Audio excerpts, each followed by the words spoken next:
క్లియర్‌గా మీరు ఇదే చెప్పాలనుకున్నారా? విజన్ 2020 అనేది మనకు అనిపించే హైటెక్ సిటీ కాదు, దాని వెనకాల మారిన లైఫ్లు చాలా ఉన్నాయి. మీరు కరుడు గట్టిన టీడీపీ ఫ్యాన్ అంటే సిబిఎన్ గాన AP skill development corruption case. Pawan Kalyan గారి మీద మీ అభిప్రాయం ఏంటి? డెఫినెట్గా ఆయన చేస్తే మంచిగా చేస్తారు. సామర్థ్యం అంటే లోకేష్కి అంత సీన్ లేదనే మాటలు వినిపిస్తూ ఉంటాయి మీకు అపోజిషన్ నుంచి. ఒకసారి లోకేష్ దగ్గరికి డైరెక్ట్గా మాట్లాడి మీరు ఆయన కానిపోతారు. మీరు మాట్లాడారా? ఆయనతో నేరుగా మాట్లాడి మీరు ఆయన కానిపోతారు. ఇదైతే గ్యారంటీ వస్తుంది. రీజన్ చెప్పండి.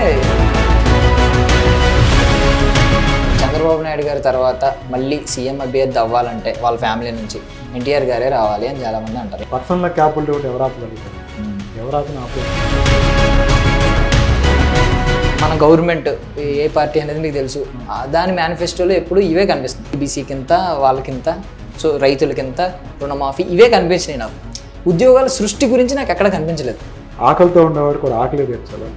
అదే టైంలో వాడంతా వాడు బతికేలాగా తయారు చేయాలి. సో ఫిషింగ్ నేర్పించాలి, ఫిష్ కర్రీ ఇవ్వాలి. సో అది బ్యాలెన్స్డ్గా ఉండాలి. సింగపూర్ కంట్రీ ఉంది, హైదరాబాద్లో సగం ఉంటుంది. జనాభా ఎంత? 50 లక్షలు. మన ఇండియా జనాభా 100 కోట్లు. 50 లక్షల మంది 100 కోట్ల మంది ఈక్వల్గా సంపాదిస్తారు. బికాజ్ అదేంటంటే నాలెడ్జ్ ఎకానమీ. మనం బుర్రవాడు డబ్బులు సంపాదిస్తాం. నేను బిలీవ్ చేసి చంద్రబాబు గారు అదే చేస్తారు. హైటెక్ సిటీలో చేశారు. ఆ ఏరియా ఎంత? చిన్న ముక్క. అది మన స్టేట్ మొత్తానికి పోషించిన డబ్బులు. Ladies and gentlemen, boys and girls and my dear nibbies and nibbas, welcome to Filmy Focus. నేను మీ ప్రియమైన దర్శన్. నాతో పాటు ఎవరున్నారంటే, యాక్చువల్గా మనకి సినిమాల్లో కూడా ఈ వింటర్, సమ్మర్, రైనీ సీజన్లు ఎలా నడుస్తాయి, సినిమాల్లో కూడా ఒక సీజన్ నడుస్తూ ఉంటుంది. ఆ సీజన్లో ఒక కైండ్ ఆఫ్ ఒక జానరా సినిమాలే ఎక్కువ విడుదలవుతూ ఉంటాయి. ఇప్పుడు ఈ పొలిటికల్ హీట్లో ఎక్కువగా పొలిటికల్ సినిమాలే మనం చూస్తూ ఉంటాం. అంటే దాన్ని డామినేట్ చేసే వైపు అయితే రాదు కూడా. సో రైట్ నో ఒక సినిమా అయితే వచ్చిందనమాట. అది కూడా పొలిటికల్ సినిమానే. తెలుగోడు అంటే ప్రపంచ పటంపై తెలుగోడు సంతకం చూపించబోతున్నారు. సో నాతో పాటు ఆ director, producer, writer, dialogue writer, screen writer అన్నీ కలిపి డాక్టర్ వెంకీ మేడసాని గారు ఉన్నారు. మాట్లాడేద్దాం. హాయ్ అండి, ఎలా ఉన్నారు? బాగున్నారా? సో ముందుగా ఒకటి అంటే నాకు ఈ సినిమా చూసిన తర్వాత ఏమర్థమైందంటే, నేను కూడా చిన్నప్పుడు ఇలాగే అనుకున్నాను. విజన్ 2020 అనేది ఎక్కువ చూసి, విజన్ 2020 అంటే ఎప్పుడో కదా, 10 ఏళ్ళ తర్వాత, 15 ఏళ్ళ తర్వాత, 20 ఏళ్ళ తర్వాత ముందుగా ఆయన పెట్టుకుని అది ప్రమోట్ చేసుకుంటున్నారేంటి అనుకున్నాం. బట్ ఇప్పుడు 2020 తర్వాత చూస్తే నిజంగానే అప్పటికిప్పటికి కంపేర్ చేస్తే మీరు అన్నది నిజమే. చాలా కనిపిస్తుంది ఎంత మార్పు. హైదరాబాద్లో ఎంత మార్పు ఉంది, మన ఆంధ్ర మొత్తం తెలుగు రాష్ట్రాల్లో ఎంత మార్పు ఉంది అనేది కనిపిస్తుంది. సో ఈ పాయింట్ అయితే నాకు క్లియర్గా మీరు ఇదే చెప్పాలనుకున్నారా? విజన్ 2020 అనేది అప్పట్లో ఎలా అనుకున్నారో, ఆయన మేధస్సుని మనం తక్కువ అంచనా వేస్తున్నాం. ఆయన మేధస్సు వేరు, ఆయన ఆలోచన వేరు, ఇదే మీరు చెప్పాలనుకున్నారు అసలు? అలానే కాదు. విజువల్గా ఏంటంటే నేను చెప్పాలనుకున్నది అంటే సింపుల్గా మీరు ట్రైలర్లో చూసినట్టు ఆ పిల్లాడు అడుగుతాడు కదా, నాన్న మీరు కింద ఎందుకు కూర్చున్నారు, పైకన ఎందుకు కూర్చోలేదు.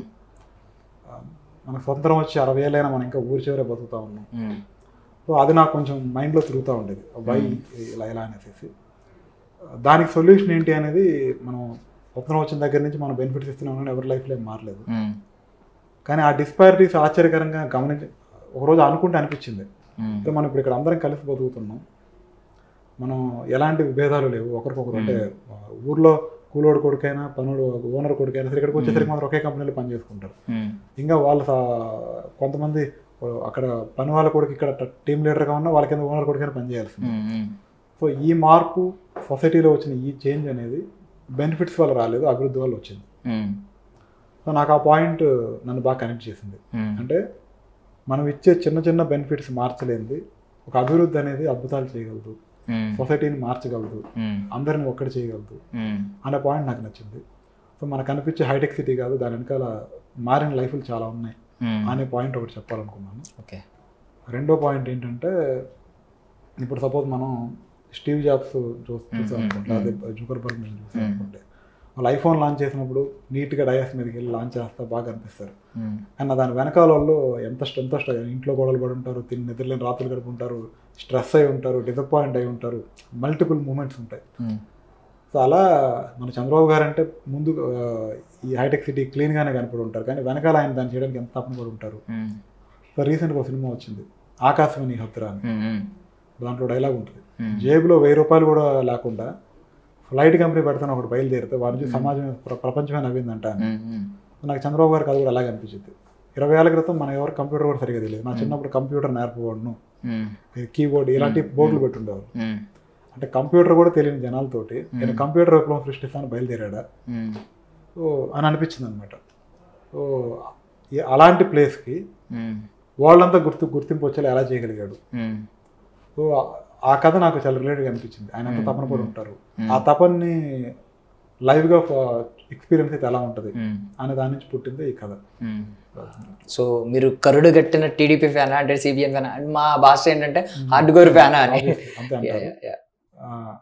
మీరు వేరే ఏదైనా పెట్టుకోండి కానీ డెఫినెట్లీ ఫ్యాన్ కాకుండా అంతే అంతే.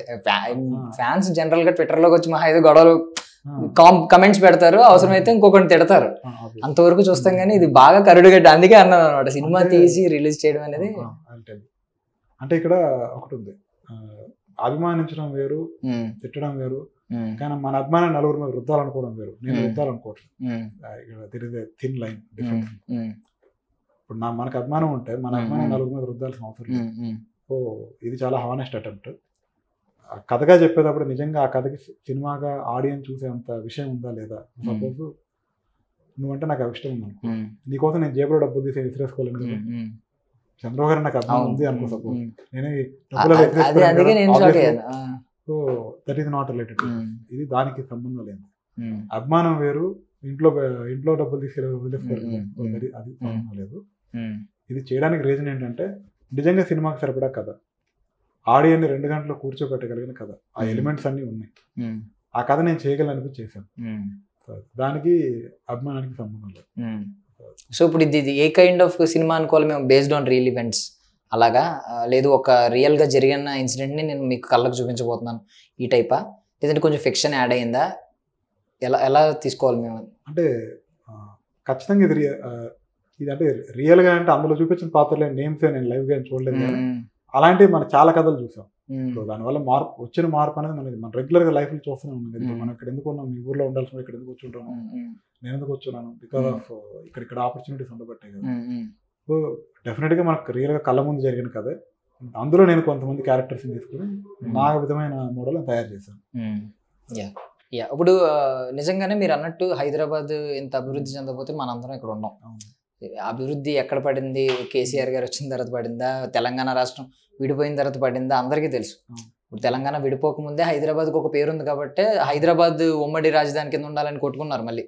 సో ఇంత హైదరాబాద్కి అప్పటికే ఒక ప్రాముఖ్యత వచ్చింది. సో అంతకుముందు ఎవరు బీజం ఎక్కడ పడింది అనేది అందరికీ తెలుసు. బట్ కొంతమంది క్రెడిట్స్ కొంతమంది కొట్టేస్తూ ఉంటారు, ఇలాంటివి కొన్ని వింటూ ఉంటారు. మీరు అలాంటి టైంలో ఏం చేస్తూ ఉంటారు? బికాస్ ఎందుకంటే మీకు ఇంత తపన ఉంది, ఒక నిజాన్ని నిజంగా నిర్భయంగా చెప్పాలి, అందరూ తెలుసుకోవాలనే తపనతోనే మీరు సినిమా తీశారు నాకు అనిపించింది. బట్ చాలా మంది క్రెడిట్స్ వేరే వాళ్ళకి ఆపాదించడం, వాళ్ళకి నచ్చిన వాళ్ళకి ఆపాదించుకోవడం, లేదంటే కొంతమంది రాజకీయ నాయకులు వాళ్ళ క్రెడిట్ వాళ్ళ అకౌంట్లో వేసుకోవడం, ఇలాంటివి చూస్తూ ఉన్నాం హైదరాబాద్ విషయంలో ప్రత్యేకంగా. ఎందుకంటే హైదరాబాద్ ఇప్పుడు ఇండియాలోనే ఆల్మోస్ట్ టాప్ సిటీస్లో ఒకటిగా ఉంది కాబట్టి. సో అలాంటివి చూసినప్పుడు మీకు ఏమనిపిస్తూ ఉంటుంది? ఇంకా దానికి అనడానికి ఏముందండి, ఇంకా కోపం రాదా? అలాంటివి ఆబ్వియస్లీ ఎవరు మనస్సాక్షి ఉంది చెప్తారు. అప్పుడు obviously end of the day ఏంటంటే ఎవరి అభిప్రాయాలు వాళ్ళు చెప్తారు, అది ఓటర్ రూపంలో రిఫ్లెక్ట్ అయ్యింది. ఇప్పుడు మనకు ఏదైనా మాట్లాడే స్వేచ్ఛ ఉంది కదా, మీరు ఏదైనా మాడవచ్చు, నేను ఏదైనా మాడవచ్చు, వాళ్ళకి నచ్చింది వాళ్ళు మాట్లాడుకుంటారు, చూసేవాళ్ళు వాళ్ళకి నచ్చింది వాళ్ళు డిసైడ్ అవుతారు. దానికి మనం ఒపీనియన్స్ మనం ఎవరిని రెస్పెక్ట్ చేయాల్సిందే, మనం చేయగలిగింది లేదు. మనకు నచ్చితే నచ్చిందని కూడా, నచ్చకపోతే మనసులో నచ్చలేదు అనుకుంటాం అంతే. సో ఇప్పుడు స్క్రీన్ రైటర్ అండ్ డైరెక్టర్ ఇది ప్యూర్లీ ఏంటంటే ఆర్ట్ ఫామ్. ప్రొడ్యూసర్ అనేది వేరు. మీ ఇంట్రెస్ట్ ఎక్కువైంది, వేరే వాళ్ళు ఎవరు దొరకకపోయినా నేనే ప్రొడ్యూస్ చేసుకుందాం, రిస్క్ చేద్దామని పెట్టినట్టు. యా, బికాస్ ప్రొడ్యూసర్ ఎవరన్నా దొరకలేదా అండి? మీరు ఎవరన్నా అప్రోచ్ చేయారా, లేదు మీరే ఇన్వెస్ట్ చేయాలి దీనిలో అని అనుకున్నారు? అంటే ప్రొడ్యూసర్ వేరే వాళ్ళు కావాలని నేనే అనుకోలేదు, కానీ ఇది ఇండస్ట్రీలో ఉన్న పెద్ద వాళ్ళది నేనైతే అప్రోచ్ అయ్యాను, కానీ వాళ్ళు ఎవరు కూడా అంత ఎంకరేజ్ ఏం చేయలేదు. అంటే నన్ను నువ్వు వద్దు అని అనలేదు, కానీ ఇది పెద్ద ఉపయోగం లేదు, ఆడకపోవచ్చు అలా చెప్పారు. బట్ నాకేమనిపించింది అంటే, నేను రాసుకున్న కథని ఆబ్వియస్లీ ఎవరు పిచ్చి వాళ్ళకు ఉంటుంది కదా, రాసుకున్నప్పుడు నేను తీయగలను నాకు అనిపించింది. సో నాకున్న లిమిటెడ్ రిసోర్సెస్ నేను సినిమా తీశాను. అది అనుకోకుండా బాగా వచ్చింది. అందరూ అంటే ఎలా వచ్చింది అని చెప్పి అందరూ వాళ్ళకు కూడా చూపించాను. వాళ్ళు కూడా చాలా బాగా వచ్చిందని చెప్పారు అనమాట. నేను చాలా మంది చాలా తక్కువ టైంలో ఇంత లెంత్ ఉన్న ఫిల్మ్ ఎలా పాసిబుల్ అయింది అని ఆశ్చర్యపోయారు. ఫస్ట్ టైం కదా అనేసి అనుకోకుండా అలా జరిగింది. సో అంటే ముందుగానే ప్రీ ప్లాన్ అండి, ఇలా కరెక్ట్గా ఎలక్షన్స్ ముందు రిలీజ్ చేద్దాం ఈ పర్టికులర్ టైంకి అని ఎప్పుడు ప్లాన్ చేశారు? అసలు ఎప్పుడు స్టార్ట్ చేశారు ఈ ప్రాజెక్ట్? యాక్చువల్గా ఇది ఎప్పుడో రిలీజ్ అవ్వాలి, కానీ నాకున్న స్కిల్కి అంత త్వరగా తీసుకురాలేకపోయారు. ఫస్ట్ టైం నాకు చాలా విషయాలు అవగాహన తక్కువ. ప్రతి నేర్చుకొని మళ్ళీ దాన్ని తయారు చేసి తీసుకురావాల్సి వచ్చింది. సో అట్లీస్ట్ ఇప్పుడు ఇది ఏదైనా ఒక సీజన్ ఉంటుంది మీరు అన్నట్టు ఇందాక, ఈ టైంలో కూడా ఇలాంటి సినిమాలు బాగా చూస్తారు. సో నాకేమనిపించింది అంటే ఈ టైంలో రిలీజ్ చేస్తే ఎక్కువ మందికి ఇంట్రెస్ట్ వస్తుంది. అందరూ పాలిటిక్స్ గురించి మాట్లాడుకుంటున్నారు కాబట్టి సో నాకు అదంతా ఎక్కువ మందికి చూడగలుగుతారు. ఆబ్వియస్లీ నేను ఎక్స్పోజ్ అవుతాను అన్న ఉద్దేశంలో ఇప్పుడే రిలీజ్ చేశాను. అందులో ఎలాంటి సందేహం లేదు. ఇప్పుడు బేసికల్లీ ఒకటి ఉందండి, ఏంటంటే మనకి ఫ్రీగా వచ్చేదానికి పెద్ద వాల్యుబుల్ ఉండదు, వాల్యుబుల్ గా చూడరు. అది ఎంత గొప్పదైనా వాల్యుబుల్ గా చూడరు. సో ఇప్పుడు మీరు మీ ట్రైలర్ చూసిన తర్వాత అబ్బా బాగుంది అనిపించింది, మంచి కంటెంట్ అనిపించింది. ఇప్పుడు మీరు యూట్యూబ్ లో రిలీజ్ చేయడం వల్ల యూట్యూబ్ అందరికీ అవైలబుల్, ఫ్రీ కంటెంటే కదా అని స్కిప్ చేసే ఛాన్స్ ఉంది. మీరు ఓటీటీని ఎందుకు అప్రోచ్ అవ్వలేదు? ఓటీటీ నుంచి వచ్చిన సినిమా అంటే ఓటీటీలో రిలీజ్ అవుతుంది పర్టికులర్ డేట్ కానీ ఒక కొంచెం వాల్యుబుల్ థింగ్ లా చూస్తారు. ఈవెన్ ఐబామ్ లో డౌన్లోడ్ చేసుకుని చూసే వాళ్ళు కూడా ఉన్నారు. మీరు అన్నది నిజమే. ఓటీటీకి అప్రోచ్ అయ్యేంత ఛానల్స్ నాకు తక్కువ ఉన్నాయి, నాకు అంత దూరం ఎవరు తెలియదు. అండ్ రెండోది ఏంటంటే ఇది కొంచెం రైట్ టైం కదా అని నాకు అనిపించింది.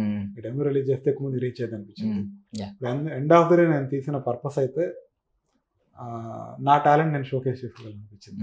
ఎండ్ ఆఫ్ ద డే అంతే కదా. ఇప్పుడు ఆబ్వియస్లీ ఇప్పుడు మోర్ దాన్ మనీ మన స్కిల్ బయటకు వస్తే అది ఎక్కువ పే ఆఫ్ ఉంటుంది రిటర్న్స్ అనేసి. నేను దాన్ని ఎక్కువ బిలీవ్ చేశాను. ఆబ్వియస్లీ చూసిన అందరూ కూడా బాగుందన్నారు. మెయిన్ థింగ్ ఏంటంటే యూట్యూబ్ వల్ల మీకు అడ్వాంటేజెస్ ఉన్నాయి. నేను కావాలని డిసడ్వాంటేజ్ వైపు క్వశ్చన్ అడిగాను, కానీ గ్రౌండ్ లెవెల్ పీపుల్ అందరూ ఫాలో అయ్యేది. ఓటీటీ యాప్స్ అంటే ఆ యాప్ ప్రతి ఒక్కరి ఫోన్లో ఉండదు అవైలబుల్గా. సో గ్రౌండ్ లెవెల్లో ప్రతి ఒక్కరు యూట్యూబ్ అనేది వాళ్ళ ఫోన్లో ఉంటుంది, ఓపెన్ చేసి స్క్రోల్ చేస్తూనే ఉంటారు, కనిపిస్తుంది తెలుగుడు అనేది. ఆ టైటిల్ కోసం అన్న ఓపెన్ చేసి చూస్తారు ఒకసారి. మంచి అటెంప్ట్ ఇదైతే. సో నెక్స్ట్ వెళ్తే కొంచెం ముందుకు వెళ్తే మీకు కంప్లీట్గా సిబిఎన్ గారి మీద ప్రేమే డైరెక్షన్ వైపు రైటింగ్ వైపు తీసుకొచ్చిందా, లేదు చిన్నప్పటి నుంచి ఏమన్నా సినిమాల మీద ఉందా? సినిమాల మీద ఆసక్తి ఏం లేదు.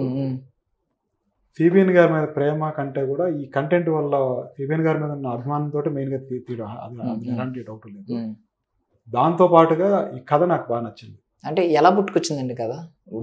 ఆయన అరెస్ట్ అయిన టైంలో సహజంగా మాట్లాడుకుంటా ఉంటాం, ఆయన ఏం చేశారు ఈయన ఏం చేశారు ఇలా మాట్లాడుకుంటా ఉండే ప్రాసెస్లో ఒక చిన్న ఐడియా పుట్టింది. ఆయన ఇది చేశారు జనరల్ డిస్కషన్ వచ్చింది. ఇది సినిమాకి తీసి ఎలా ఉంటుంది అని అనిపించింది. సో మా టీం అందరం కూర్చొని ఒక లైన్ రాసాం. ఎండింగ్ ఇక్కడ ఉండాలి, స్టార్టింగ్ ఇక్కడ ఉండాలి రాసాం. దాని తర్వాత నేనేం చేశానంటే నా సినిమా చాలా బాగుండాలని అనిపించి, అది ఇప్పుడు మనం మెసేజ్ చెప్తే ఎవరు వింటారు కదా, అది ఎంటర్టైనింగ్గా ఉండాలి చెప్పారు. సో దానికి ఏం చేసామంటే ఈ సినిమాని ఒక 50 హిట్ సినిమాల ఫార్మాట్ పక్కన పెట్టి చూసాం.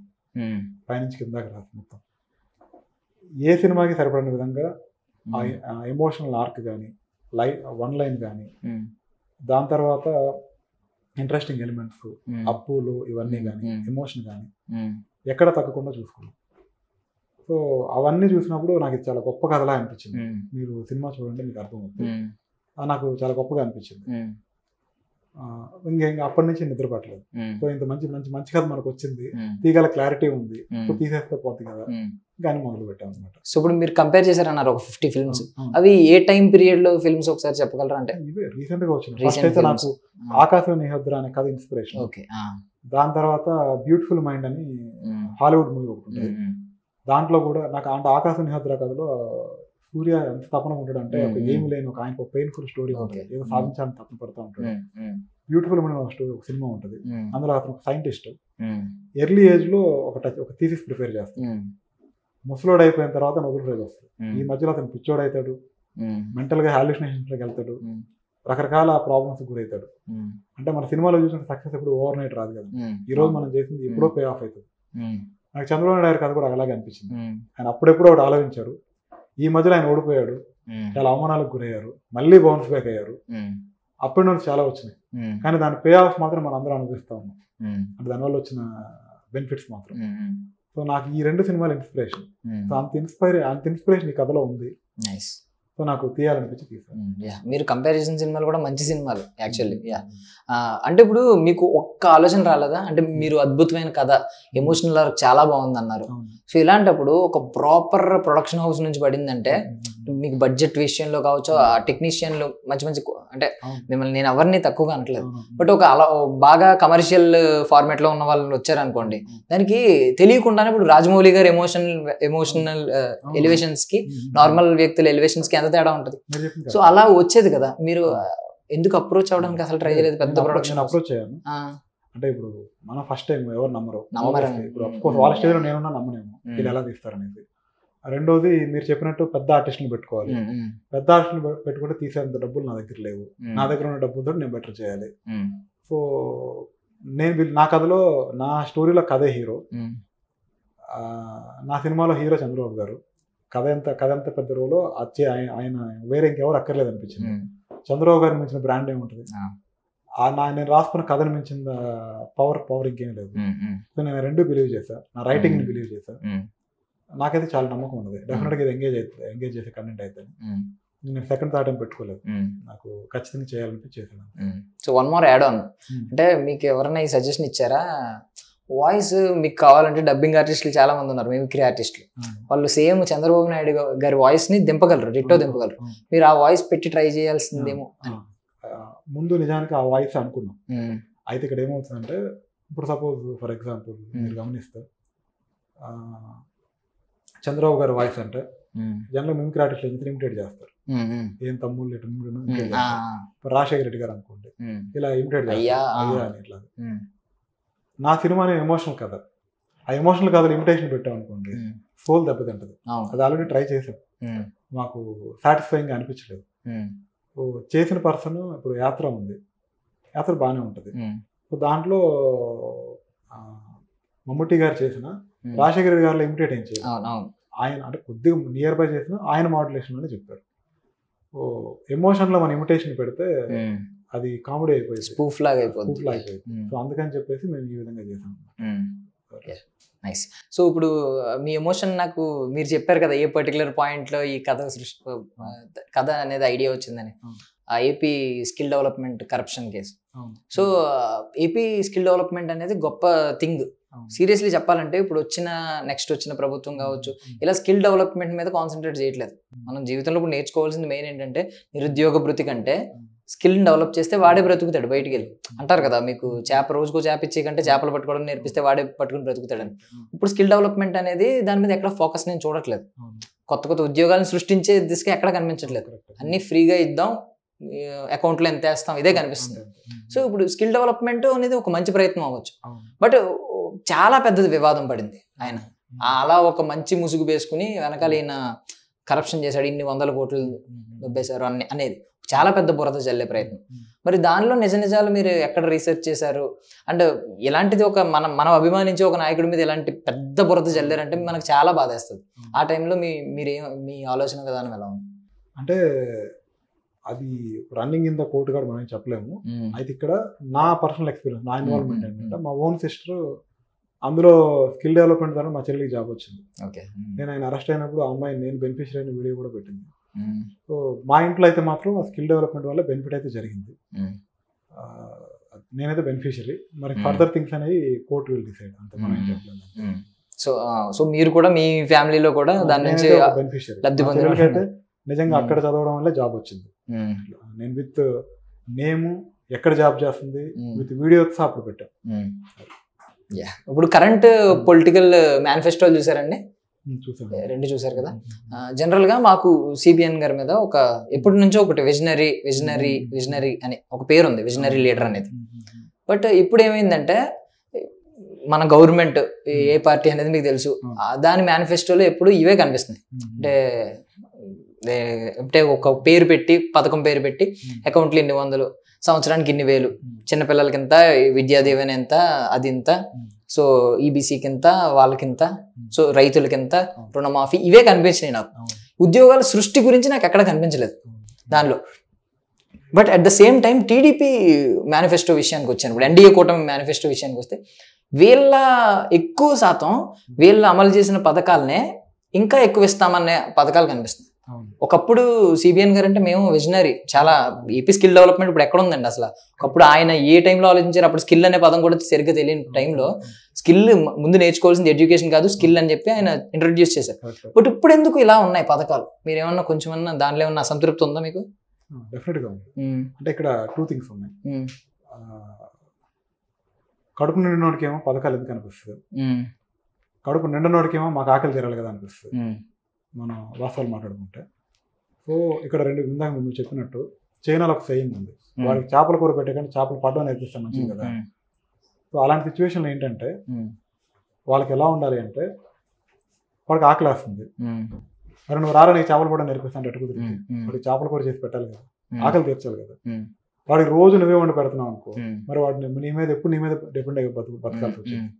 కాబట్టి అందుకే మోడల్ మారింది. ఆకలితో ఉండేవాడు కూడా ఆకలి తీర్చాలా, అదే టైంలో వాడంతా వాడు బతికేలాగా తయారు చేయాలి. సో ఫిషింగ్ నేర్పించాలి, ఫిష్ కర్రీ ఇవ్వాలి. సో అది బ్యాలెన్స్డ్గా ఉండాలి. ఒకరిని మించి ఒకరు పోటీ పడే పథకాలు అన్నీ చేసినా అది బడ్డనే, డెఫినెట్గా. ఆ కల్చర్ లేకపోవడమే మంచిది నా ఒపీనియన్ అయితే. నిజంగా ఆఫర్ అయినంత వరకు ఇవ్వాలి. ఇందాక నేనైతే చెప్పానో నీడున్న వాళ్ళకి డెఫినెట్గా ఇవ్వాల్సిందే. అది అనలైజ్ బ్యాలెన్స్ చేసుకొని మనం వచ్చే బడ్జెట్ అంతా మనం ఎవరికి ఇవ్వాలి, ఆ ప్రయారిటీ బేస్ ఇస్తే బాగుంటుంది నా ఒపీనియన్. చాలా బాగా చెప్పారు. మీ అభిమానాన్ని పక్కన పెట్టి మరి నిజం చెప్పారు. అవసరం లేదు మూవీలో చూసిన పోటాపోటీకి ఇవ్వడం అనేది కరెక్ట్ కాదు. నేను మీకు ఫస్ట్ లోనే చెప్పాను కదా, దిస్ ఈజ్ మూవీ వేరు, అభిమానం వేరు. మన అభిమానం మాత్రాన వాస్తవాలు దాచిపెట్టాల్సిన అవసరం లేదు. నైస్. సో ఇప్పుడు అంటే మీ ఉద్దేశంలో ఏంటంటే ప్రస్తుతానికి ఇలా ఉంటాయి మోడల్. తర్వాత మీరు అన్నారు ఒకటి, స్టార్టింగ్ లో ఆకలి తీర్చడానికి కర్రీ వండి పెట్టాలి, బట్ రోజు వండి పెట్టకూడదు. తర్వాత వాడికి వంట ఎలా నేర్చుకోవాలో చూపించాలి, వంట ఎలా చేసుకోవాలి. సో ఫస్ట్ ఇలా ఇంట్రడ్యూస్ చేసి తర్వాత అందరినీ స్కిల్ వైపు నడిపిస్తారు అనేది మీ ఉద్దేశం? అంటే ఉద్యోగాల వైపు. ఇప్పుడు సింపుల్ చిన్న చెప్తాను. ఇప్పుడు నీ జేబులో డబ్బులు ఉన్నాయి, డబ్బులు ఏమన్నా ఉన్నాయి నీ జేబులో? లేవు. మొబైల్లో గూగుల్ పే ఉంది కదా, నాకు నీ జేబులో ఉన్న డబ్బులు నీ మొబైల్ నాకు ఇచ్చేసి కిందకి వెళ్ళి ఒక టీయో చాక్లెట్ తీసుకురాగలవు, నీ దగ్గర రూపాయి లేకుండా తెమ్మంటే తెస్తావా? తీసుకురాలేం. ఎందుకు తీసుకురాలు? డబ్బులు లేవు కాబట్టి. డబ్బులు లేవు కాబట్టి. మరి నీ దగ్గర రూపాయి లేకుండా నీకు కప్పు టీ కూడా రాదు నీకు. మన రాష్ట్రం లోటు బడ్జెట్లో ఉంటాయి, మరి మనకు రాజధాని వచ్చింది, రోడ్లు వచ్చినాయి, కంపెనీలు వచ్చినాయి, ఏబిసిడి లేని అంటే ఏమీ లేని స్టేజ్లో ఒక ఫ్లో అనేది స్టార్ట్ అయింది, ఇన్వెస్ట్మెంట్స్ వచ్చినాయి. అదంతా ఎలా వచ్చింది? నాలెడ్జ్ ఎకానమీ, బ్రెయిన్తో డబ్బులు సంపాదించడం. సింగపూర్ కంట్రీ ఉంది, హైదరాబాద్లో సగం ఉంటుంది, జనాభా ఎంత? 50 లక్షలు. మన ఇండియా జనాభా ఎంత? 100 కోట్లు. 50 లక్షల మంది 100 కోట్ల మంది ఈక్వల్గా సంపాదిస్తారు. బికాజ్ అదేంటంటే నాలెడ్జ్ ఎకానమీ, మన బుర్రవాడు డబ్బులు సంపాదించడం. నేను బిలీవ్ చేసే చంద్రబాబు గారు అదే చేస్తారండి. హైటెక్ సిటీలో చేశారు కదా, ఆ ఏరియా ఎంత? చిన్న ముక్క, అది మన స్టేట్ మొత్తానికి పోషించేంత డబ్బులు ఇస్తున్నాం. సో ఆయన అలా మళ్ళీ చేస్తే బాగుంటుంది నా ఉద్దేశం. నైస్. సో ఇప్పుడు పొత్తు గురించి మాట్లాడుకుందామండి. అంటే మీ ఒపీనియన్లో ఇప్పుడు ఈవెన్ మీరు ఇప్పుడు ఎలా అన్నారు విజన్ 2020 గురించి ఆ రోజు ఎలా మాట్లాడుకున్నాం, ఇప్పుడు ఎలా చూస్తున్నాం. ఈవెన్ మోడీ గారిని కూడా సేమ్ అలాగే అనుకున్నాం ఒకనొక టైంలో. ఎప్పుడంటే ఈ డిజిటల్ మొత్తం పేమెంట్స్ అన్ని డిజిటల్ చేస్తున్నప్పుడు, డిజిటలైజ్ చేస్తున్నప్పుడు, మానిటైజేషన్ టైంలో, వీటి టైంలో అందరూ ఏమనుకున్నారంటే ఏంటి ఈయన మొత్తం మనల్ని ఉక్కిరి బిక్కిరి చేసేస్తున్నాడు, జేబులో డబ్బులు లేకుండా ఇలా చేస్తున్నాడు. ఇప్పుడు అందరూ ఈవెన్ చిన్న అరటిపల్లి బండి వాడు కూడా ఫోన్పే క్యూఆర్ కోడ్ పెట్టుకుంటున్నాడు. అలవాటు అయిపోయింది, డిజిటల్ పేమెంట్ చాలా ఈజీ అయిపోయింది. సో కొన్ని విషయాలు మీ విజన్ 2020 ఎలా మ్యాచ్ అవుతుంది, ఎలా కూడా మ్యాచ్ అవుతుంది. సో మీ ఉద్దేశంలో చంద్రబాబు నాయుడు గారి నరేంద్ర మోడీ గారి పరిపాలన ఎలా ఉంది? వీళ్ళిద్దరికి పొత్తు మీకు ఆనందాన్ని ఇచ్చిందా లేదా? అంటే ఆ ఫస్ట్ థింగ్ అసలు నేను పొత్తుల గురించి పెద్ద ఆలోచించాను. అసలు వాళ్ళు పొత్తు పెట్టుకుంటే మనకెందుకు, పొత్తు పెట్టుకోకపోతే మనకెందుకు, మనకేం కావాలి? ఆయన మన ప్రధానమంత్రి, మనకి యాజ్ ఏ సిటిజన్స్ గా గవర్నమెంట్ నుంచి జరగాల్సిన అంతనే లేవన్నది మనకు అనవసరం. వాళ్ళు పొత్తు పెట్టుకుంటే మనకి ఎందుకు, పొత్తు పెట్టుకోకపోతే మీరు అభిమానించిన పార్టీకి ఇప్పుడు అండగా నిలుస్తుంది. అది అభిమానించింది ఎందుకు? ఆయన చేసిన పనులకి, ఓకే, రాజకీయానికి కాదు. ప్రత్యేకంగా సిబిఎన్ గారి మీద ఉన్న అభిమానం, ఇది ఆయన చేసిన పనుల మీద ఉన్న అభిమానం. టీడీపీ ఇలా ఇది ఎంత కాదు, ఇర్రెస్పెక్టివ్ ఆఫ్ పాలిటిక్స్ కి సంబంధం లేకుండా ఒక నాయకుడిగా నా అభిమానం అది. ఆయన పొత్తులు పెట్టుకున్నా పెట్టుకోకపోయినా మనకు అనవసరం. ఇప్పుడు ఎవరు గెలిచినా మనకు మంచి చేయాలి కదా. అన్ఫార్చునేట్లీ మన పబ్లిక్ ఏమవుతున్నానంటే ఎక్కువ మసాలాకి అట్రాక్ట్ అవుతారు కానీ మనకు అవసరం దానికి పట్టించుకోరు. ఎవరు ఏ పొత్తులు పెట్టుకుంటే మనకేం నష్టం, నీకేం అవసరం, నాకేం అవసరం, మనకు కావాల్సింది ఏంటి, గెలిచాక మనకేం చేశాడు, మన అదొదులు పెట్టి ఎవరు గెలుస్తారు, ఎవరు పొత్తులు పెట్టుకుని ఎవరిని మనకెందుకు వస్తాయి. సో ఇప్పుడు పథకాల గురించి మాట్లాడుకున్నాం ఇందాక, అనౌన్స్మెంట్లు ఉన్నాయి, నెల నెల ఇన్ని సంవత్సరానికి ఇన్ని వేల మీ అకౌంట్ లో పడుతున్నాయని. జరిగినాయి అన్ని చాలా మంది చెప్తున్నారు, 99.9% జరుగుతుందని వాళ్ళ పార్టీ వాళ్ళు చెప్పుకుంటున్నారు. మేబీ జరిగి ఉండొచ్చు, but end of the day ఆ అమౌంట్ ఎక్కడి నుంచి జనరేట్ అవుతుందంటే ఎక్కువ శాతం ట్యాక్సెస్ నుంచి.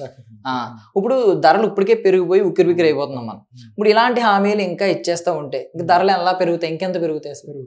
మరి ఆబ్వియస్లీ అది తప్పు కదా, మీ దృష్టిలో ఏమనిపిస్తుంది?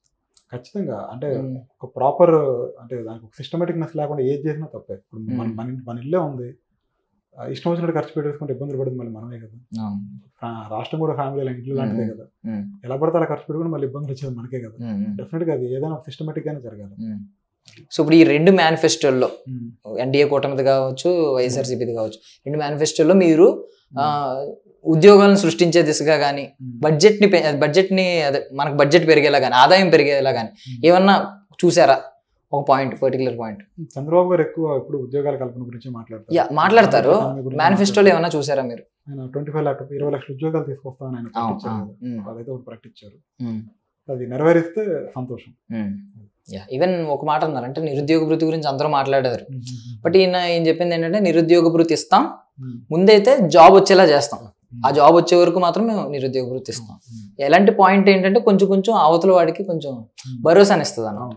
సో ఇప్పుడు సినిమా జర్నీ గురించి వచ్చేద్దాం. సో మీరు కొత్త పూర్తిగా, మీకు రెఫరెన్స్ పాయింట్ ఎవరు అంటే మీరు ఎవరిని చూసి ఇన్స్పైర్ అవుతూ ఉంటారు, ఎవరు మేకింగ్ స్టైల్ని చూసి ఇన్స్పైర్ అవుతూ ఉంటారు, ఎవరి దగ్గరన్నా సరదాగా అంటే సెట్స్కి వెళ్ళి అసిస్టెంట్ కింద కొన్ని రోజులు అసిస్టెంట్ డైరెక్టర్ కింద కానీ అసోసియేట్ డైరెక్టర్ కింద కానీ చేయడం ఏమన్నా చేశారా? ఇప్పుడు షార్ట్ ఫిల్మ్ తీయడం కూడా చూడలేదు నేనైతే తీయలేదు. అసలు ఎవరైనా షార్ట్ ఫిల్మ్ తీస్తున్నా కూడా చూడలేదు. ఎక్కడ అసలు సినిమా షూటింగ్ కూడా ఇప్పుడు చూడలేదు. నేను చేసింది ఏంటంటే నాకు సినిమా తీయాలనిపించింది. నేను ఒక టీమ్ ఆఫ్ అసిస్టెంట్ డైరెక్టర్ని పెట్టుకొని నా గ్రౌండ్ వర్క్ నేను చేశాను. సపోజ్ నా కథలో 70 సీన్లు ఉన్నాయి. ఆ 70 సీన్స్కి అవసరమైన ప్రతి సీన్కి నేను బుక్ రాశాను. ఆ ప్రతి సీన్కి ఒక రెఫరల్ సీన్ తీసుకున్నాను. ప్రతి సీన్కి రెఫరల్ మ్యూజిక్తో సహా తీసుకున్నాను. ఆ కెమెరా మాడ్యులేషన్ ఎలా ఉండాలి, వాడు ఎలా నవ్వాలి, ఎలా నడవాలి, ప్రతి క్యారెక్టర్ నేను డిజైన్ చేసుకున్నాను. ఆ డైలాగ్స్ రాసుకున్నాను. నా సినిమా నేను కళ్ళు మూసుకుని 100 సార్లు చూశాను. ఈ సీన్ తర్వాత ఈ సీన్ ఎలా ఉంటుంది అని. ముందు నాకు నమ్మకం రావాలి. దాని తర్వాత షూటింగ్ మొదలు పెట్టా. ఫస్ట్ రోజు కొంచెం కష్టంగా అనిపించింది, తర్వాత చూసాక నేనే తీసింది అనిపించింది. మొత్తం చూసాక ఇప్పుడు హ్యాపీగా ఉంది. టేబుల్ మీద సినిమా తీస్తారు ముందు అయితే రైటింగ్ లోనే, ఏ షాట్ ఏంటి ఈ టైంలో ఎలా ఉంది. నేను ఆర్టిస్ట్, బొమ్మలు గీస్తాను బాగా. ఓకే, సో నేను స్టోరీ బోర్డింగ్ మీకు ఈజీ. స్టోరీ బోర్డ్ అంతా నేనే గీసుకున్నాను. నైస్. సో గ్రౌండ్ వర్క్ ఎక్కువ చేశాను. సో ఇప్పుడు మనకి హీరో వచ్చి చంద్రబాబు నాయుడు గారు. మరి మీరు మిగిలిన క్యారెక్టర్లో ఎంత శ్రద్ధ పెట్టినా ఆయన ఒక్కరి క్యారెక్టర్ విషయంలో చాలా శ్రద్ధ పెడతారు. ఒక పర్ఫెక్ట్ పర్సన్ నే తీసుకోవాలనుకుంటారు. ఆయన్నే చూస్ చేసుకోవడానికి రీజన్ ఏముంది? ఇప్పుడున్న ఆర్టిస్ట్ ఆయన బాగా మ్యాచ్ అయ్యారు, నా బడ్జెట్కి సరిపోతారు, అండ్ మంచి యాక్టర్ కూడా. సో అందుకని ఆయన నేను చూస్ చేసుకున్నాను. అంటే ఏం చూసారు? ఎక్కువ లుక్స్ చూసారా? Way of acting. ఆయన TV9 వీటిల్లో చంద్రబాబు గారు లాగా ఈ షోస్ లో 5 సంవత్సరాలు చేశారు. ఆయన బాడీ లాంగ్వేజ్ ఆయనకి ఇంకా అలవాటు అయిపోయారు. సో ఆ వ్యక్తి నాకు దొరకడం చాలా లక్. ఆయన చాలా బాగా చేశారు వినోద్ గారు. మా మేజర్ అచీవ్మెంట్ అంటే వినోద్ గారు దొరకడం. ముందు అలాంటి పర్సన్ రిసెంబుల్ చేసే పర్సన్ ఉండాలి, ఆయన దొరకడం. సో ఇప్పుడు జనరల్ గా మీరు కంపేర్ చేశారు కొన్ని సినిమాలతో. ఆ సినిమాల్లో మెయిన్లీ ఏంటంటే సాంగ్స్ అనేది కీలక పాత్ర. సో మీరు ఇలాగే ఉన్న పర్టికులర్ గా ఈ టైంలో ఒక సాంగ్ అంటే కొన్నిసార్లు ఏంటంటే స్ట్రగుల్స్ లో ఉన్నప్పుడు ఒక సాంగ్ బాగా ఎమోషనల్ గా కనెక్ట్ చేయడానికి సాంగ్ ఉపయోగపడతా ఉంటుంది. లేదు హీరోని ఎలివేట్ చేయడానికి, వాడిని కొంచెం రైజ్ చేసిన తర్వాత ఇంకా ఎలివేట్ చేయడానికి ఒక సాంగ్ లో ఒక జర్నీ చూపించేచ్చు మనం. అంటే ఇక్కడ మొదలెట్టిన ఉద్యమం సక్సెస్ అయిపోయినట్టు చూపించచ్చు ఒక్క చిన్న సాంగ్ తో. సో అలా ఏమన్నా కొన్ని సాంగ్స్ ఏమైనా ప్లాన్ చేశారా ఎమోషనల్ గా కనెక్ట్ ఉంటాయండి? ఒకటే సాంగ్, చాలా బ్యూటిఫుల్ సాంగ్, మాంటేజ్ సాంగ్, ప్రతి ఒక్కడికి రీచ్ అయ్యే సాంగ్. అంటే ఏ పర్టికులర్ పాయింట్ లో వస్తుంది? ఎమోషనల్ వైపా, అంటే sad and emotional down fall లో ఉన్నప్పుడా? అట్లా ఒక ఫ్లో లో వస్తుంది. ఆయన జర్నీలో భాగంగా వస్తుంది. అంటే నేను ఎలా అంటున్నానంటే ఇప్పుడు ఆయన మనకి ఏదో సాధించి పెడదామని బయలుదేరారు. ఫర్ సపోజ్ సైక్లేషన్ బయలుదేరారు అనుకోండి, ఆ జర్నీలో సాధించి పెట్టడంలో వస్తుందా సాంగ్? లేదంటే ఆయన పాపం ఏపీ స్కిల్ డెవలప్మెంట్లో ఉన్నప్పుడు అన్నారు, ప్రజలు నన్ను గుర్తుపెట్టుకున్నారు, అది చాలు, నేను ఎన్ని బాధలు పడినా పర్లేదని చెప్పి. సో ఆ ఎమోషనల్ ఆ టైపులో వస్తుందా అని? ఆయన పడే స్ట్రగుల్లో భాగంగానే వస్తుంది. స్ట్రగుల్లో భాగంగా జర్నీలో ఒకటి సాధించాలి అనే తపనలో. జర్నీలో భాగంగా. సో మీకు వచ్చిన బెస్ట్ కాంప్లిమెంట్ ఏంటి ఇప్పుడు వరకు మీరు చూపించిన వాళ్ళు? నాకు ఒక ఫ్రెండ్ కృష్ణ చైతన్య అని, ఈ the biggest fan of YCP, cinema actor కూడా. మరి నేను ఎల్లో లైటర్ కూడా కొన్నాను, నాకు అంత చిరాకు టీడీపీ అంటే. కానీ ఏం చేద్దాం, సినిమా బాగా తీసా అన్నాడు. సో నాకు అది కొంచెం బాగా అనిపించింది. చాలా మంది నన్ను ఇప్పుడు క్రిటిసైజ్ చేసే ఫ్రెండ్స్ కూడా, ఏం చేద్దాం కరోనా లాంటి విపత్తు లాగా నువ్వు కూడా సినిమా తీసావు కదా, బాగానే ఉంది, ఎక్స్పెక్ట్ చేయలేదు అన్నారు. నాకు కూడా చూసుకుంటే బాగానే అనిపించింది, హ్యాపీగా ఉన్నాం అందరం కూడా. ఫ్రెండ్స్ ఆ మాత్రం కాంప్లిమెంట్ ఇచ్చారంటే నిజంగా గ్రేట్. ఎందుకంటే వాళ్ళు ఎలివేట్ చేయరు, మనల్ని ఉన్నట్టు చెప్తారు, అవసరమైతే కొంచెం తక్కువే చెప్తారు. మెసేజెస్ కూడా రోజు వస్తా ఉన్నాయి అనమాట, ఎలా తీసారో సినిమా అయితే. జనరల్గా చాలా మంది అడుగుంటారు, చాలా మంది ఒపీనియన్ వస్తుంది, ఇలాంటి సినిమా ఒకటి ఒక పొలిటికల్ ఎజెండా అనే ఫీలింగ్ ఉంటుంది. మీది పొలిటికల్ ఎజెండా కాకపోవచ్చు, మీది ఒక తపన అయి ఉండొచ్చు, మీరు చాలా జెన్యూన్ ఎమోషన్తో తీసి ఉండొచ్చు. బట్ అవతల వాళ్ళకి ఏదైనా ఒక నాయకుడి మీద ఉందంటే, రిలేటెడ్ ఉందంటే, పొలిటికల్ ఎజెండాతో తీసిన సినిమా, సమ్ వన్ బిహైండ్, మీ బిహైండ్ ఒక నాయకుడు, ఒక పొలిటీషియన్ ఉండి ఇన్వెస్ట్ చేసి తీయించారండి, ప్రొడ్యూసర్ అని మీ పేరు వేసుకున్నారు. ఇందులో వాస్తవం ఏమైనా ఉందా? వెనకాల ఎవరైనా ఉన్నారా పొలిటీషియన్? అంటే ఇప్పుడు సింపుల్ ఏంటంటే, పెద్ద లీడర్ ఉన్నాడు, చాలా పెద్ద లీడర్ ఉన్నాడు అని అనుకోండి కదా. ఆ పెద్ద లీడర్ ఉంటే ఎవరిని ఎక్స్పీరియన్స్ అని డైరెక్టర్ని పెట్టుకుంటారు, లేదా కొంచెం తెలిసిన వాళ్ళు పెట్టుకుంటారు. షార్ట్ ఫిల్మ్ కూడా దీన్ని నన్ను పెట్టి సినిమా తీపిస్తారు. ఇది కంప్లీట్లీ నా తప్ప. సో అందులో ఎలాంటి డౌట్ లేదు, నా ఇష్టంతో నేను తీసాను అనమాట. నిజంగా వాళ్ళు సినిమాలు తీయాలనుకుంటే ఒక మంచి టీంను పెట్టుకొని, తెలిసిన ఆర్టిస్టులను పెట్టుకొని సినిమా తీస్తారు. సో తెలియని ఆర్టిస్టులతోటి నన్ను పెట్టుకుని తీస్తారు. సో తీసింది ఏంటంటే నాకు తీయాలనిపించి తీశారు. సో మీరు దానికోసం సినిమా చూడండి. నైస్ ఆన్సర్, చాలా బాగా చెప్పారు ఈ ఆన్సర్ మాత్రం. ఓకే, ఇప్పుడు పవన్ కళ్యాణ్ గారి మీద మీ అభిప్రాయం ఏంటి? ఎందుకంటే చాలా మంది ఏమంటున్నారంటే ఆయనకి ఏమో అనుభవం ఉంది, ఏమీ తెలియదు. దట్టు ఏంటంటే కన్సిస్టెన్సీ గురించి ఎవరైనా కమెంట్ చేయొచ్చు, అది స్ట్రగుల్ చూసి ఏంటి మధ్యలో డైవర్ట్ అవుతున్నాడు, ఎలా అవుతున్నాడు. బట్ ఏం అనుభవం ఉంది అనే వాళ్ళు చాలామంది ఉన్నారు. అనుభవం అనేది ఇస్తేనే కదా వస్తుంది, ఎవరు ఎలాంటి వాళ్ళు అనేది. బట్ మీ ఒపీనియన్ ఏంటి పర్సనల్గా? ఆయనకి సామర్థ్యం ఉందంటారా? వ్యక్తిగతంగా ఆయన చాలా మంచి ఆయన, ఎలాంటి డౌట్ లేదు. సొంత డబ్బులు చాలా మంది ఖర్చు పెట్టిండ్రు. స్టేట్ కూడా ఆయన డెఫినెట్గా ఆయన చేస్తే మంచిగా చేస్తారు, నష్టమైతే చేయరు. సామర్థ్యం అంటే ఒక మనిషి సామర్థ్యాన్ని మనం ఎలా క్యాలిక్యులేట్ చేస్తాం, ఆయన ఏమన్నా మనం చూసాం ఎలా చేస్తారు అనేసి. మీరు ఎలా ఎలా చెప్తాం? ఇక్కడ మా ఎడిటర్ కట్ చేసేసుకుంటాడు, నా పొగర్ని క్యాలిక్యులేట్ చేయడానికి నువ్వెవరు పోయిన సినిమా డైలాగ్ జోక్ చెప్తున్నాను. అంతే కదా, మనం ఎలా చెప్తాం? కరెక్ట్. సో ఇప్పుడు టీడీపీ గురించి ఒక చిన్నవి 2 రూమర్స్ ఉన్నాయి. అంటే దాన్ని ఏమంటారు, ట్రోలర్స్ అనమాట. ట్రోలర్స్ ఒక మెటీరియల్, ఒక ట్రోల్ చేసే వాళ్ళకి మెటీరియల్ అది. మొన్నటి వరకు మన లోకేష్ గారిని కమెంట్ చేసేవారు, ఆయనకి తెలుగే సరిగ్గా రాదు, ఇలా పప్పు అని. బట్ ఇప్పుడు వచ్చేసరికి ఆయన కూడా చాలా పవర్ఫుల్గా మారుతున్నారు, నేర్చుకుంటున్నారు. అవతల వాళ్ళకి సరైన ధీటైన సమాధానం, మీడియాకి ఇస్తున్నారు ధీటైన సమాధానం, బాగుంది ఆల్మోస్ట్. సో ఇప్పుడు కూడా ఆయన సామర్థ్యుడు కాదు అనేదే, ఇంకా పాత విషయాన్ని, ఆ పాత పప్పు అనే ట్యాగ్నే చాలామంది యూజ్ చేసి లోకేష్కి అంత సీన్ లేదనే మాటలు వినిపిస్తూ ఉంటాయి మీకు అపోజిషన్ నుంచి, ఈ ఫ్యాన్స్ నుంచి, నెటిజన్స్ నుంచి. సో మీరు దాని మీద ఏమన్నా స్పందిస్తారా? మీ ఒపీనియన్ ఏంటి ఆయన మీద చెప్పొచ్చా? మీ ఫేవరెట్ నాయకుడు కొడుకు కాబట్టి. కామెంట్ చేసే వాళ్ళకి మనం ఏం మాట్లాడలేం, ఎందుకంటే అది ఎవరి అభిప్రాయాలు వాళ్ళు. మన ప్రతి అభిప్రాయాన్ని మనం గౌరవించాలి, మనం ఏం చేయలేం. బట్ అదే లోకేష్, నాకు ఆయన మీద చాలా మంచి ఒపీనియన్ ఉంది. మనం అందరం అనుకున్నంత టైప్ కాదు ఆయన. ఆయన హీఈస్ వెరీ క్యాపబుల్. ఒకసారి లోకేష్ దగ్గరికి డైరెక్ట్గా మాట్లాడితే మీరు ఆయన ఫ్యాన్ అయిపోతారు. ఆయనతో నేరుగా మాట్లాడితే మీరు ఆయన ఫ్యాన్ అవుతారు, ఇదైతే గ్యారంటీ చెప్తాను. రీజన్ చెప్పండి, పెద్ద స్టేట్మెంట్. ఆయన రిసీవ్ చేసుకునే విధానం, ఆయన డౌన్ టు ఎర్త్ ఉండే విధానం, ఆయన ట్రాన్స్ఫార్మ్ చేసుకునే విధానం. ఇప్పుడు లాస్ట్ 5 ఏళ్లలో మీరు ఎంత మారారు? మీరేమన్నా మారారు లాస్ట్ 5 ఏళ్లలో? చాలా మారాను. ఎంత అంటే అంత కాదు, మీరు ఎక్స్పెక్ట్ చేసినంత కాదు. మీరు లోకేష్ గారిని ఎగ్జాంపుల్గా చూపించినంత కాదు. లోకేష్ ఎంత మారాడు, ఆయన ట్రాన్స్ఫర్మేషన్ కనిపించింది అందరికీ. సో ఒకప్పుడు జనాల్లో మాట్లాడడానికి ఇబ్బంది పడ్డ వ్యక్తి అన్ని వేల కిలోమీటర్లు నడిచాడు. ఫస్ట్ టైం మైక్ తీసుకొని నువ్వు ఏదైనా అడుగునే ఆన్సర్ చెప్తా అనేది. జనరల్గా ఇంటర్వ్యూలు అంటే ఏం చేస్తాం, ముందు కొన్ని ప్రీ స్క్రిప్టెడ్ కొన్ని క్వశ్చన్ అడగమని ఇలా చెప్తాను. కానీ ఆయన మైక్ పట్టుకుని నువ్వు ఏదైనా అడుగు నేను చెప్తాను అని స్టేజ్ లైన్ వచ్చాడు. డెఫినెట్గా ఇన్స్పిరేషన్ కదా.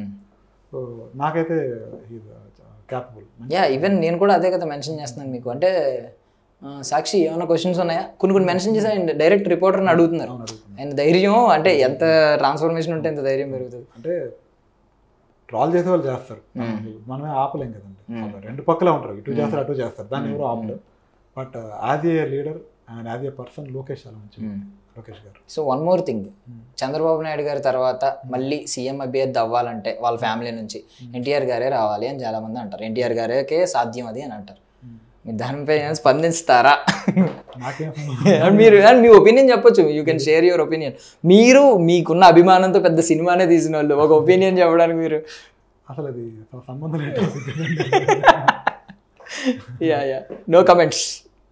అంటే మీరు ఇన్నాళ్ళు ఫాలో అయ్యారు కదా, ఈ మాటకి మీరు ఏమంటారని జనరల్గా అది ఇప్పుడు ఆలోచించలేదు. అండ్ ఇక్కడ ఇంకోటి ఏంటంటే పర్టికులర్గా మనం వీళ్ళే ఉండాలని చెప్పి ఎవరన్నా చేసిన ఎవరి వల్ల కాదండి, వాళ్ళ క్యాపబుల్ ఉండాలి. చంద్రబాబు నాయుడు గారు ఫస్ట్ టైం సీఎం అయినప్పుడు ఎవరు అనుకోలేదు, కానీ ఆయన అద్భుతాలు చేశారు ఆయన. సో పర్సనల్ క్యాపబిలిటీ ఉంటే ఎవరు ఆపగలుగుతారండి, ఎవరు ఆపినా ఆపలేరు కదా. సో నాకు తెలిసి అది అసలు డిస్కషన్ అనవసరం, ఎందుకంటే ఆ టైం వచ్చినప్పుడు దానికి సూటబుల్ వ్యక్తులను ప్రకృతి తీసుకొచ్చి ఆడబెట్టింది. చంద్రబాబు నాయుడు గారు కూడా అంతే కదా, ఆ టైంలో ఎలాగా అనుకున్నాం, కానీ ఈరోజు ఆయన మనందరికీ ఒక దారి చూపించే గొప్ప వ్యక్తి ఆయన. అప్పుడు ఆయన ఎంగేజ్, ఆ రోజులో ఆయన నేషనల్ రాజకీయాన్ని శాసించిన వ్యక్తి, ఎవరు అనుకోలేదు. అట్లా రేపు ఆయన తర్వాత ఎవరు క్యాపబుల్ ఉంటే వాళ్ళే వస్తారు, అది మనం డిసైడ్ చేయాల్సింది, ఎందుకంటే మనం ఎవరు డిసైడ్ చేయడానికి ఏం అవసరం. ఓకే, సో అమరావతి రాజధాని గురించి చంద్రబాబు నాయుడు గారు ఏం చేశారు అసలు? అమరావతి ఇందాక నేను చెప్పా కదండి, మీ దగ్గర రూపాయి లేకుండా కప్పు టీ కూడా తీసుకురాలేదు. ఓకే, ఇన్వెస్ట్మెంట్ తీసుకురావడం, ఓకే మోడల్ తయారు చేశారు. మరి అంతకంటే ఏం కావాలి, పూర్తి స్థాయిలో ఇంకా అవ్వలేదు. కానీ ఇప్పుడు ఎలా, ఇప్పుడు మీరుండే అపార్ట్మెంట్ కట్టడానికి 4 ఏళ్ళు పట్టింది, రాజధాని ఎట్లా వచ్చింది 4 ఏళ్ళలో? దానికి మోడల్ తీసుకొచ్చారు, 30,000 ఎకరాలు తయారు చేశారు, ప్లాన్ తయారు చేశారు, రోడ్లు వేశారు, గవర్నమెంట్ బిల్డింగ్స్ అన్ని వచ్చి. దీన్ని ఒక్కదానికి రెస్పాండ్ అవుతారా? ఇప్పుడు 3 రాజధానుల గురించి, దీని గురించి అమరావతి ఒకటే రాజధాని అనేది ఫస్ట్ నుంచి ఎప్పటి నుంచో అనుకున్నది, మధ్యలో మూడు రాజధానులు అనేది ఒకటి వచ్చింది. విశాఖ మెయిన్ రాజధాని కింద ఇంకోటేమో ఇది శాసనసభ ఒకటి, న్యాయ వ్యవస్థ కింద ఒకటి. సో వీటి గురించి ఏదైనా చేస్తే మంచిదే కదా, మాటల కంటే. ఆబ్వియస్లీ చంద్రబాబు గారైనా సరే, జగన్మోహన్ రెడ్డి గారైనా సరే ఇంప్లిమెంట్ చేసి పబ్లిక్ రీచ్ చేసి, ఇప్పుడు నువ్వు నేను సిటిజన్, మనకి ఏం కావాలా? ఇందా చెప్పా కదా, మసాలా కంటే మనకు అవసరమైంది మనకు కావాలి. మనం ఆబ్వియస్లీ మనం పబ్లిక్ ఎలా మారిపోయామంటే మనకు కావాల్సిన గవర్నెన్స్ ని దూరం చేసేసి వీటికి అట్రాక్ట్ అయిపోతా ఉంటాం. మసాలాకి అట్రాక్ట్ అవుతుంది. మనం చూసుకోవాల్సింది ఏంటంటే మనం 3 రాజధానులు పెట్టి 1 రాజధాని పెట్టిన దానికంటే అది ఎంతవరకు ఫుల్ఫిల్ చేశాడు, అది అదే సిటిజన్ గా మనకి ఎంత బెనిఫిట్ అయింది, ఈ రెండే మనకు కావాల్సింది, మిగతా మనకు అనవసరం కదా. సో ఫైనల్గా మీరు పెట్టిన క్యాప్షన్ గురించి అడుగుతాను, ప్రపంచంపై తెలుగోడి సంతకం. సో దాని గురించి ప్రాపర్ జస్టిఫికేషన్ ఒకటి చెప్పండి. ఆ ట్యాగ్ లైన్ చంద్రబాబు నాయుడు గారికి మాత్రమే సాధ్యం. ఎలా? ఎందుకు అంటే ఇప్పుడు ఏ కంట్రీకి వెళ్ళినా తెలుగు వాళ్ళు ఉంటారు ఆబ్వియస్లీ. ఫర్ ఎగ్జాంపుల్ ఒక 20-30 years బ్యాక్ పెద్ద సిటీస్ అంటే ఏం చెప్తారు? 20-30 years బ్యాక్ అంటే నాకు అంత ఐడియా లేదు. జనరల్గా బిఫోర్ ఇండిపెండెన్స్ టైం తర్వాత కూడా పోర్ట్ ఉండే సిటీస్ బాగా డెవలప్ అయినాయి. చెన్నై, కోల్కతా, ముంబై, క్యాపిటల్ కాబట్టి ఢిల్లీ, ఇవి పెద్ద సిటీస్. కానీ ఇప్పుడు పెద్ద సిటీ అంటే ఇప్పుడు హైదరాబాద్ కూడా పెద్ద సిటీ, టాప్లో ఉంటాయి. మరి అవి ఎందుకు కాలేదు పెద్ద? అవి వాటిని దాటి మనం ఎందుకు ముందుకు రాగలిగాం? ఓకే, సెకండ్ అది. ఇప్పుడు ఐటీతో సంబంధం లేని ఫ్యామిలీ లేడు, మనిషి లేడు, అంతే కదా. మనలో భాగం అయిపోయింది మొబైల్ కానీ ఏదైనా సరే. అలాంటి దాంట్లో highest number of IT employers ఇండియాలో ఎవరంటే తెలుగు వాళ్ళే. వేరే అమెరికాకి వెళ్ళినా సరే ఎక్కువ మంది అంటే తెలుగు వాళ్ళే ఉంటారు. మరి పక్కన ఉన్న బీహార్ వాళ్ళు ఎందుకు పోవాలా, కర్ణాటకలో ఎందుకు పోవాలా, తమిళనాడులో ఎందుకు పోవాలా, మహారాష్ట్రలో ఎందుకు పోవాలా? ఇక్కడ నుంచి ఒక ఫ్యాక్టర్ మనల్ని పుష్ చేసింది, మనకు ఆ దారి వేసింది, అంతే కదా. ఆబ్వియస్లీ ఇప్పుడు మీరు ఇంకో ఫీల్డ్కి ఎందుకు వెళ్ళదు, ఇక్కడికి ఎందుకు వచ్చారంటే మీకు ఇంట్రెస్ట్ అయినా ఉండాలా, లేదా మీకు ఈ రూట్లో దీనికి తెలిసిన ఒక రూట్ ఎవరైనా తెలిసిన వాళ్ళైనా ఉండాలి. ఆ దిశగా మనల్ని గైడ్ చేసిన వ్యక్తి చంద్రబాబు నాయుడు గారు ఈరోజు స్టేట్ ప్రపంచవ్యాప్తంగా మన తెలుగు నిలబడడానికి. రెండోది కొన్ని అచీవ్మెంట్స్ ఉన్నాయి. 20 ఏళ్ల క్రితం వరల్డ్ ఎకనామిక్ ఫోరం వాళ్ళు ఒక వరల్డ్ క్యాబినెట్ అని ఒకటి పెట్టారు. ప్రపంచంలో ఉన్న తెలివికల వ్యక్తులను ఒక 15 మందిని గ్యాదర్ చేసి ఒక ఫోరం ఫామ్ చేసి వరల్డ్ క్యాబినెట్ అని వాళ్ళకి గవర్నెన్స్ బాధ్యతలు వాళ్ళు మొత్తం అప్పగిస్తే వాళ్ళ ప్రపంచాన్ని మార్చేయగల ఆలోచనలు ఉన్న వ్యక్తులు ఇల్లు అని తయారు చేస్తే ఆ రోజుల్లో చంద్రబాబు గారిని గుర్తించారు, దానికి వరల్డ్ క్యాబినెట్లో స్థానం ఇచ్చారు. ఆయన చేసిన అమరావతి ప్లాన్ని హార్వర్డ్ యూనివర్సిటీలో లెసన్ కింద పెట్టారు. ఆయన ఆలోచనలతోటి ఐక్యరాజ్య సమితిలో యుఎన్ఓలో ఆయన గురించి ఆయన మాట్లాడిచ్చారు. ఆయన ఈరోజు మనకు మైక్రోసాఫ్ట్ ఈజీ అయిపోయింది, కానీ అప్పట్లోనే బిల్ గేట్స్ లాంటి వ్యక్తిని ఇటు పట్టుకొచ్చాడు, బిల్ క్లింటన్ పట్టుకొచ్చాడు, టోనీ బ్లేర్. అంటే మీకు అనిపించవచ్చు పట్టుకురావడానికి గ్రేట్ అని, గ్రేటే. ఎందుకు వస్తారు మన దగ్గరికి? ఇప్పుడు మరి వరంగల్ పోవట్లేదుగా, విజయవాడ పోవట్లేదుగా, చెన్నై పోలేదుగా, బెంగళూరు పోలేదు, ఇక్కడికి ఎందుకు వచ్చాడు? ఇక్కడ ఏం జరుగుతుందని తెలియడానికి వరల్డ్ బ్యాంక్ సీఈఓ కూడా వచ్చాడు. ఇదంతా ఆయన వేసిన ముద్ర ప్రపంచం మీద, అది ఆయన సంతకం, అది ఎప్పుడు జరిగిపోదు, అందులో ఎలాంటి డౌట్ లేదు. అది నాకు అనిపించి అది ఆయనకి కరెక్ట్ అనిపించి పెట్టాను. నైస్. సో ఫైనల్ క్వశ్చన్ అండి, ఇప్పుడు ఎలాగో ఈ వీటంతటి గురించి వచ్చింది, హైదరాబాద్ గురించి ఇంత ప్రస్తావించాం కాబట్టి ఇప్పుడు మేజర్ ఇష్యూ ఏంటంటే ఏపీలో ఉన్నది ఉపాధి కోసం యువత అందరూ వచ్చేస్తున్నారు, ఉన్న సొంత రాష్ట్రాన్ని వదిలేసి బయటకు వచ్చేస్తున్నాను. ఈవెన్ నేను ఆంధ్రావాడినే, నేను ఇక్కడికి వచ్చి పనిచేస్తున్నాను, ఇది నా సొంత రాష్ట్రం కాదు ప్రెసెంట్ ఉన్న టర్మ్స్లో. ఇప్పుడు ఇంకా సో ఇప్పుడు ఈసారి ఎన్డీఏ గవర్నమెంట్, ఎన్డీఏ కాదు టీడీపీ గవర్నమెంట్ వచ్చి మళ్ళీ చంద్రబాబు నాయుడు గారు సీఎం అయితే కొన్నేళ్ల తర్వాత, ఒక 5 ఏళ్ల తర్వాత అనుకోండి, ఇది తగ్గుద్దంటారా? ఈ ఉపాధి కోసం బయటకు వచ్చేది తగ్గుద్దంటారా? ఇలా హైదరాబాద్ గురించి మాట్లాడుకోకుండా అమరావతి గురించి మాట్లాడుకుంటా ఉంటారా? ఖచ్చితంగా. అంటే ఈ విధంగా ఆయన డెవలప్ చేస్తే డెఫినెట్గా తగ్గింది. ఇప్పుడు జాబులు వస్తే మనం మాత్రం ఎక్కడ దగ్గర ఆడే కూర్చుంటాం కదా, మనం ఇక్కడికే ఎందుకు వచ్చి ఇంట్లో ఉంటుండే, ఆబ్వియస్లీ ఆపర్చునిటీస్ కోసమే కదా. సో డెఫినెట్గా ఆయన ఆ దిశగా లాస్ట్ టైమే ప్రయత్నాలు చేశారు కదా, బోల్డ్ అని కంపెనీస్ తీసుకొచ్చారు, ఒక మోడల్ తయారు చేశారు, అది నెక్స్ట్ ఆయన చేస్తారని అనుకుంటున్నాను. థ్యాంక్ యూ సో మచ్ అండి ఫర్ యువర్ వాల్యుబుల్ టైమ్. అంటే మీ సినిమా మీకు మరింత పేరు తెచ్చిపెట్టి నెక్స్ట్ ఈ దిశగా మీ అడుగు పడాలని, అప్పుడైతే బీజం ఎలా పడిందో హైదరాబాద్లో సిబిఎన్ గారిది ఇప్పుడు ఇంత మోడల్ అయింది కదా, మీ బీజం ఎలాగ ఇక్కడ పడింది, ఎలాగ సినిమా ఇండస్ట్రీలో పడింది. సో మీరు కూడా ఈ జర్నీ పెద్దగా కొనసాగాలని మనస్ఫూర్తిగా కోరుకుంటున్నాను. So thank you so much. That's all for now. This is Darshan signing off.